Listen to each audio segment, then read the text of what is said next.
Latest episode দেখুন একদম add free.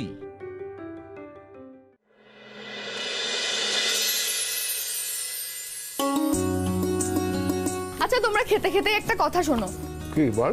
আমি না একটা কথা ভাবছি, কালকে যদি একটা বড়সড় খাওয়া দাওয়ার আয়োজন করা হয় তাহলে কেমন হয়? ইন্দ্রবাবুর তো প্রিয় মেনু পোলাও আর মাটন, তো কালকে আমি পোলাও আর মাটনই বানাবো, আর তার সঙ্গে ভাবছি পায়েসও বানাবো। জমে যাবে, একেবারে জমে যাবে। রুটি তো ভালো লাগবে, আমি খাবো না, যা দেখলি তো, হ্যাঁ কি শুরু করে দিয়েছে। যত বয়স হচ্ছে এটা বুঝছে না যে এই বয়সে তো রিচ খাওয়া উচিত নয়। বাবা তুমি না, আরে মিতুল যে মেনুটার কথা বললো সেটা এখন নয়, এখন তো রুটি তরকারি খেতে হবে। খেয়ে নাও তো। খেয়ে নাও। দাদু, বলছি যে আপনি চিন্তা কেন করছেন দাদু? আমি আপনাকে কাল 2টো মাটন দেবো। সত্যি সত্যি, কিন্তু 2টোর একটা বেশিও না। ছোট মিতুল, তুমি বাবাকে একদম সাপোর্ট করবে না এসব ব্যাপারে। হ্যাঁ চাপ বাবা, শুনতে পেয়ে গেলেন? নেহাত ইন্দ্র ভালো হয়ে উঠছে, সেই জন্য আমি এত কিছুর পরেও কি করে ইন্দ্রের স্মৃতি ফিরতে পারে, আমি তো সেটাই বুঝতে পারছি না। আরে বাবা, দাদা আগে সম্পূর্ণভাবে সুস্থ হোক, আমরা দেখি ওর স্মৃতি ফিরে আসুক, ও সবকিছু মনে করতে পারুক, পরে না হয় আমরা যা কিছু ভালো মন্দ রান্না করা সব করবো। তার আগে তোমরা সবাই মিলে এত লাফালাফি কেন করছো বলো তো? কি ব্যাপার বলতো রমন, তুই তো রিয়াক্ট কেন করছিস? মিতুলের না সবকিছুতে বাড়াবাড়ি। কেন? ইন্দ্র সুস্থ হচ্ছে তো ভালো লাগছে না?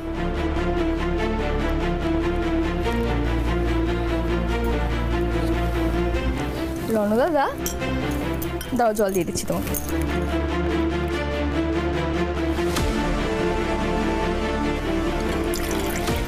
বাড়াবাড়ি তো এখনো কিছুই দেখোনি রণ দাদা, আজ যা হলো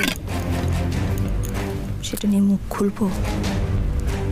দেখবো তুমি এতটা বার বেড়েছো দেখে বাড়ির লোকেরা কিভাবে নিজের হাতে তোমাকে শাস্তি দেয়। চুপচাপ খেয়ে নাও।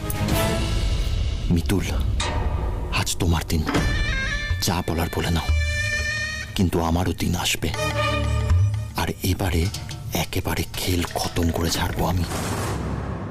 বাবা, দাদু, বলছিলাম কি, ডাক্তারবাবু তো আমাদের বারবার করে বলেছেন আমরা শেষবারে পিকনিকে যেরকম হইচই করেছিলাম, যেরকম মজা করেছিলাম, ইন্দ্রবাবুর স্মৃতি ফিরিয়ে নিয়ে আসার জন্য আমাদের তেমন কিছু করতে হবে। তো তেমন কিছু আমরা করতে পারি নাকি? আলবাত পারি দাদু, একটা জমিয়ে প্ল্যান করো তো। হ্যাঁ, করা যায় তো। প্রত্যেক বছর ইয়ার এন্ডিং এর আগে প্রত্যেকটা এমপ্লয়ের একটা অ্যাসেসমেন্ট হতো, ইন্দ্র তারপর একটা পার্টি থ্রো করতো, সেটাই করা যায়। হ্যাঁ তাই তো, আরে এই কথাটা তো মাথাতেই ছিল না আমার। দাদু, দারুণ হবে। হ্যাঁ, ওখানে হইচই হলে দাদা ভাইয়ের মনও ভালো থাকবে, আর স্মৃতি ফিরে যাওয়ারও একটা চান্স আছে।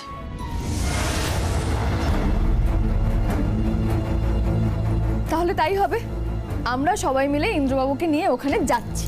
কোথায় নিয়ে যাওয়া হবে আমাকে?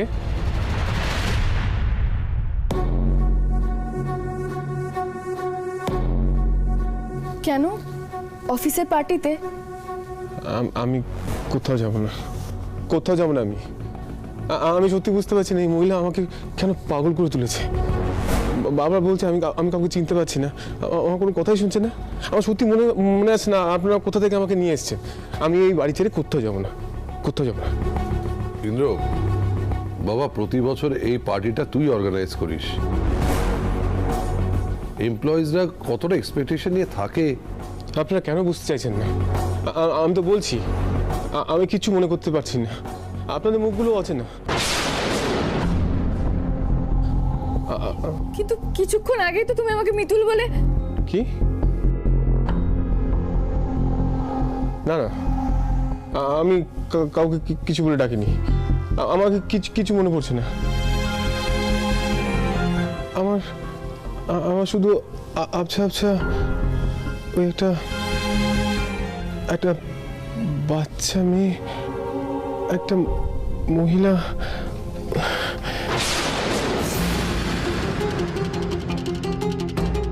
ও মাই গড, তাহলে কি সত্যি ইন্দ্রের সবকিছু মনে পড়ে গেছে? কিছুতেই শান্তি পাচ্ছি না আমি, কিছুতেই না। নিজের হাতে একটা কিছু না করা অব্দি আমি কিছুতেই শান্তি পাবো না। কি গো, কিছুই কি মনে করতে পারছো না? বাচ্চা মহিলা মানে আমি আর গুগলি। তুমি তোমাকে না না না, আমার কিচ্ছু মনে পড়ছে না, কিচ্ছু মনে পড়ছে না আমার।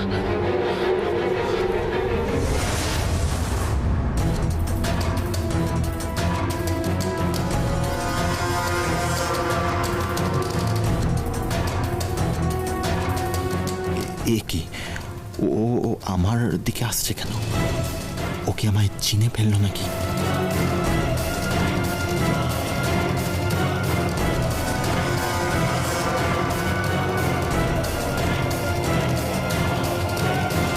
তোমায় কোথায় যেন দেখেছি।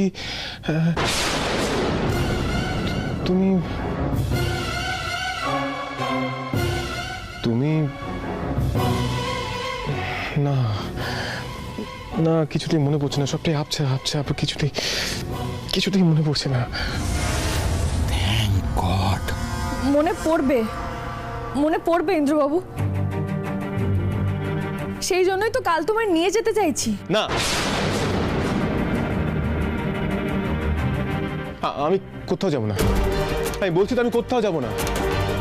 এরকম সবাইকে আবছা আবছা মনে পড়ছে, আমার ভালো লাগছে না, ভালো লাগছে না। আমি বাড়ি ছেড়ে কোথাও যাব না, আমি কোথাও যাব না, কোথাও যাব না, আমি কোথাও।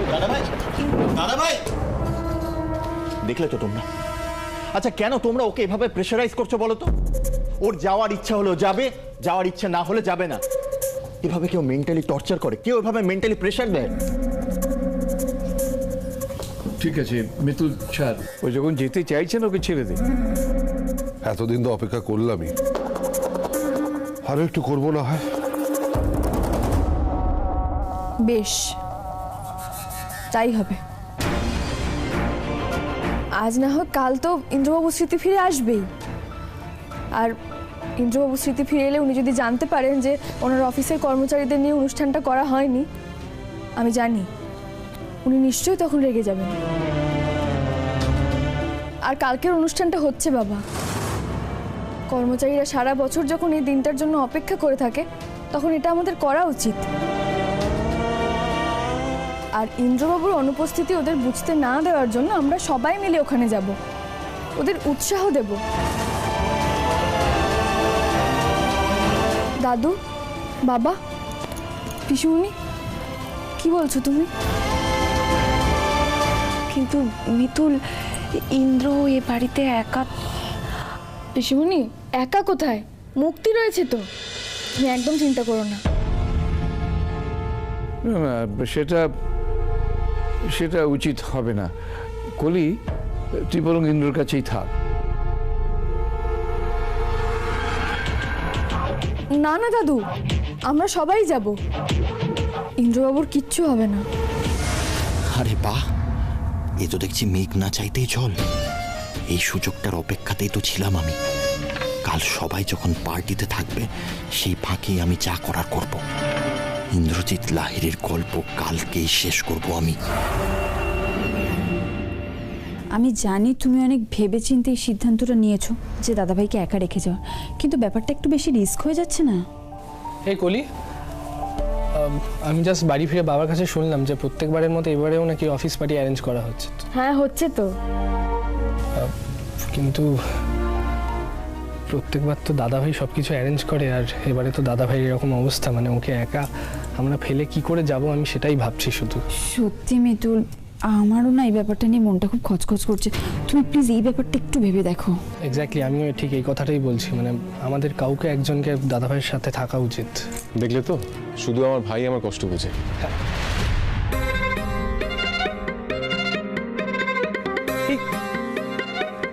দাদা ভাই, তুই তুই আমাকে চিনতে পারছিস? এই কলি, মিতুল, দাদা ভাই আমাকে চিনতে পারছে। দাদা ভাই, তো সবকিছু মনে আছে তার মানে? মানে তোর স্মৃতিশক্তি ফিরে এসেছে? আমার স্মৃতিশক্তি গেছিল যে মনে আসবে? মানে সত্যি তো স্মৃতিশক্তি ফিরে এসেছে? হ্যাঁ শুভ দাদা, তোমার দাদা ভাইয়ের সব কিছু মনে আছে, কিচ্ছু বলিনি। কিন্তু আমি তো কিছুই বুঝতে পারছো না তো? আমি তোমাকে সবটা বোঝাচ্ছি। এক মিনিট বলছি, সবাই এখানে আছে, অর্ক কোথায়? আসলে বাড়ি গেছে, অর্কদা বাড়ি গেছে, বাড়িতে অনেক কাজ রয়েছে, বাড়ি থেকেই কাল পার্টিতে যাবে। বুঝতে পেরেছি, ওর উপরই প্রেশারটা পড়েছে। দাদা ভাই, আমাকে একটু ব্যাপারটা বলবি?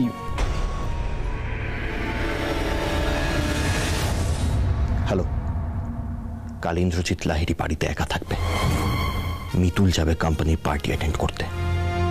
এই সুযোগটা কিন্তু আমরা কিছুতেই নষ্ট করতে পারবো না। তোমাদের কি করতে হবে আমি তোমাদের বলে দিচ্ছি। ওই মিতুলকে আমি এক ফোঁটাও বিশ্বাস করি না, তাই ওকে দূরে রাখার জন্য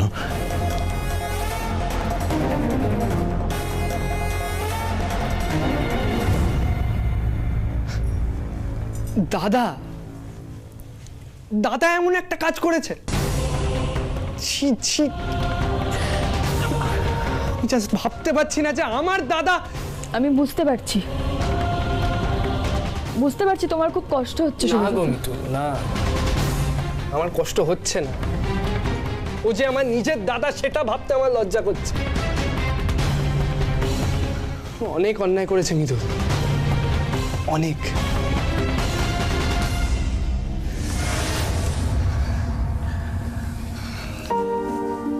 দাদা ভাই, তোর জন্য ওর মনে হিংসে ভরে আছে। কতবার বুঝিয়েছি জানিস যে করিস না, এরকম করিস না, আমরা সবাই একটা ফ্যামিলি। কিন্তু না, পারলো না মানতে ওটা। ছেড়ে দে না শুভ, কেন পুরনো কথা ভেবে মাথা খারাপ করছিস বলতো? মেজদা ভাই কোনোদিনও বদলাবে না। এবারে আমরা সবাই মিলে ওকে শাস্তি দেব, ও কিছুতেই ছাড় পাবে না। ও আর আমাদের পরিবারের কারোর কোনো ক্ষতি করতে পারবে না। ঠিক, একদমই ঠিক কথা বলেছিস তুই। সবকিছু শোনার পর আমিও চাই না যে ও আমাদের পরিবারের একজন হয়ে থাকুক। মিতুল, তুমি ওকে যা শাস্তি দেওয়ার দাও, আমি তোমাদের সঙ্গে থাকতে চাই। আমরা এবারে সবাই মিলে মেজদা ভাইয়ের মুখোশ খুলে দেব।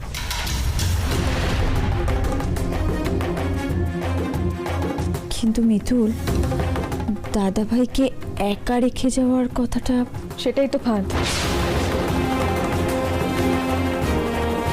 আর আমি জানি রণু দাদা এই ফাঁদে পা দেবেই, আর তারপরেই শুরু হবে আমাদের আসল খেলা।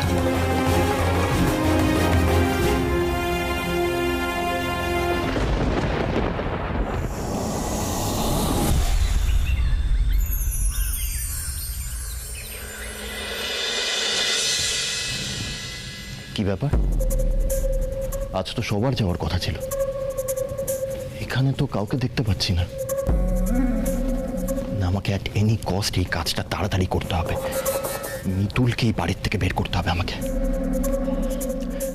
সবাই কোথায় আছো? দাদু, কলি, আরে বাবা কোথায় আছো? কি ব্যাপার না, তোর খুব উৎসাহ দেখছি।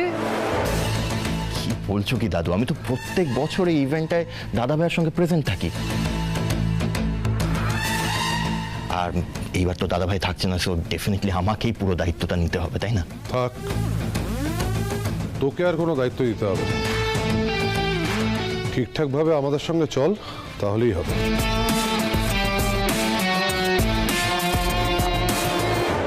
পিসি, কি ব্যাপার, তুমি এখন রেডি হওনি কেন? দেখেছো শুভ দাদা, রণু দাদার ছটফটানিটা একবার দেখেছো? সব তো দেখতেই পাচ্ছি, কিন্তু তো কিছু করার নেই। এখন কিছু বলতেও দেবে না, কিছু করতেও দেবে না। আর কিছুক্ষণের অপেক্ষা, তারপরই আসল খেলা শুরু। দেখো পিসি, আমাদের হাতে কিন্তু এক ফোঁটাও সময় নেই, তুমি প্লিজ তাড়াতাড়ি গিয়ে রেডি হয়ে নাও।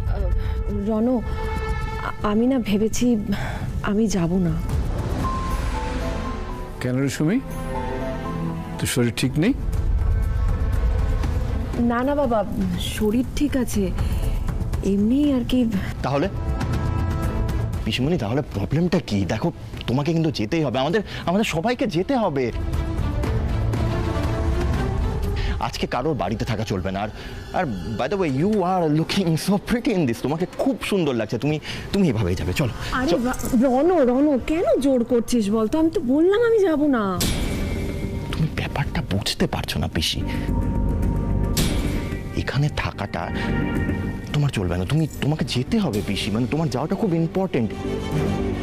আর তার থেকেও বড় কথা, দেখো দাদা ভাই কিন্তু এইবার এখানে থাকছে না, সো আমাদের সবাইকে যেতে হবে, আমাদের সবাইকে গিয়ে ব্যাপারটাকে ম্যানেজ করতে হবে। We need to go, please. Rono, আমি তোকে কি বললাম আমি যাব না, কেন জোর করছিস?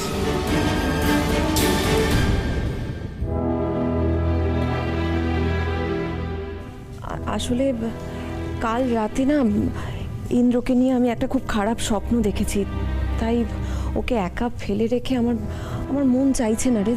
উফ, পিসিমণি এখন বেঁকে বসলে তো মুশকিল। রনো দাদা, কি ভাবছো? কি ভাববো আলাদা করে? সবাই যাবে কিনা সেটা নিয়ে টেনশন করছি।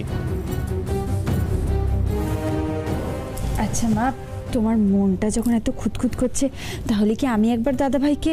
না না, বেকার এসব প্রেশার দিস না, ও কিন্তু যাবে না। তার চেয়ে ভালো আমি এ বাড়িতে থেকে যাই, তোরা যা। লেটস ডু ওয়ান থিং পিসিমণি, তোমরা যাও, তুমি যাও, আমি থেকে যাচ্ছি।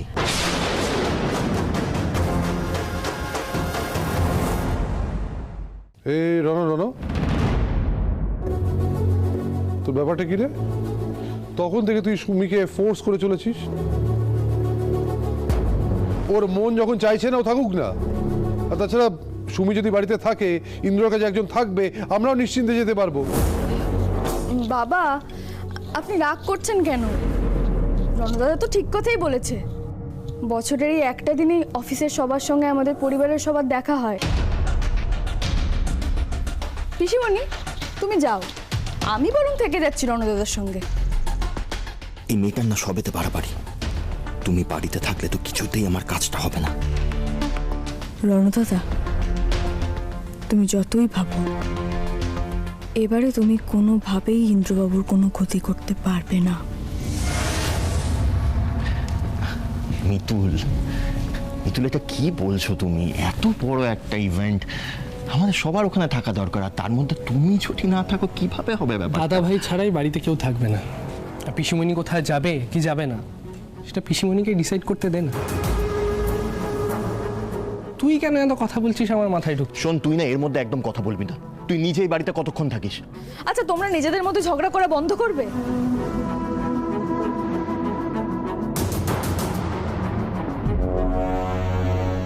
পিসিমণি, আমি জানি তুমি ইন্দ্রবাবুকে নিয়ে খারাপ স্বপ্ন দেখেছো বলে ভয় করছে তো তোমার। কোনো চিন্তা করো না তুমি, কিচ্ছু হবে না ওনার। আমি থাকতে কেউ ইন্দ্রবাবুর কোনো ক্ষতি করতে পারবে না।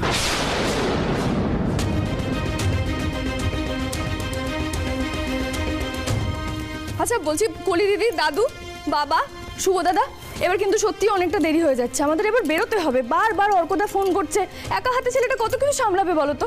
শুভ দাদা, কলি দিদি, তোমরা দাদুকে নিয়ে এগো, আমি আসছি। যাও। চল। পিসিমণি, শোনো, তুমি এক কাজ করো, তুমি শাড়িটা বদলে চলে এসো, কেমন? আমি তোমার জন্য অপেক্ষা করছি। কিন্তু মিতুল, আমার মনটা যে... তুমি মিতুলকে ভরসা করো তো। যাও, বদলে এসো, যাও।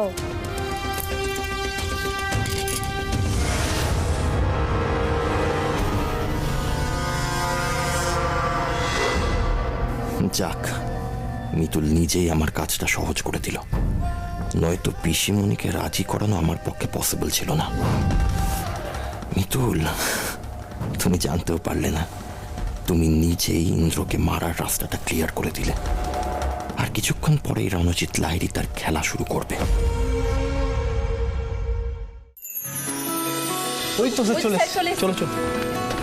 থাক থাক থাক থাক, সবাই ভালো আছো তো? স্যার আমরা সবাই ভালো আছি, কিন্তু ইন্দ্র স্যারের খবরটা আমাদের সত্যি খুব খারাপ লাগছে। সত্যি স্যার, প্রতি বছর তো উনি সমস্তটা অ্যারেঞ্জ করেন, আমরা সবাই ওনাকে খুব মিস করছি। তোমরা কোনো চিন্তা করো না, উনি খুব তাড়াতাড়ি অফিসে জয়েন করবেন। আসুন স্যার, আপনার এদিকে বসুন। আসুন আসুন স্যার। শুভ, চল। দাদু, বলছি যে এই জায়গাটা তোমার বাবার আর দাদা ভাইয়ের, তো তোমরা এনজয় করো না, আমি এখানে আছি। শুভ, তুই না চিরকাল স্টুপিডই রয়ে গেলি। ওই জায়গাটা বাবা দাদু ইন্দ্র কারণ না, ওই জায়গাটায় আমার নাম লেখা আছে। আমি জানি রণদাদা তুমি কি ভাবছো, কিন্তু ভাবনা শেষ পর্যন্ত আমি সফল হতে দেব না, কিছুতেই না। Welcome everyone. প্রতি বছর ইয়ার এন্ডিংয়ের সময় অফিসে এই পার্টিটা সেলিব্রেট করা হয়। পার্টিটা আয়োজন করেন ইন্দ্রজিৎ লাহিড়ী, কিন্তু এবার উনি একটু অসুস্থ থাকায় মিতুল দিদি মানে ওনার ওয়াইফ আর অর্কদা মিলিয়ে সমস্তটা অ্যারেঞ্জ করেছেন। তবে প্রতিবারের মতো এবছরও আমাদের মধ্যে এসে উপস্থিত হয়েছেন লাহিড়ী ইন্ডাস্ট্রিজের দুই পিলার, দেবকুমার লাহিড়ী এবং সুশোভন লাহিড়ী। আমি এবার স্যারেদেরকে অনুরোধ করবো এসে কিছু বলার জন্য। স্যার আসুন। বাবা চল। আমি কি বলবো, তুই বল। তুই বলা মানে আমার বলা।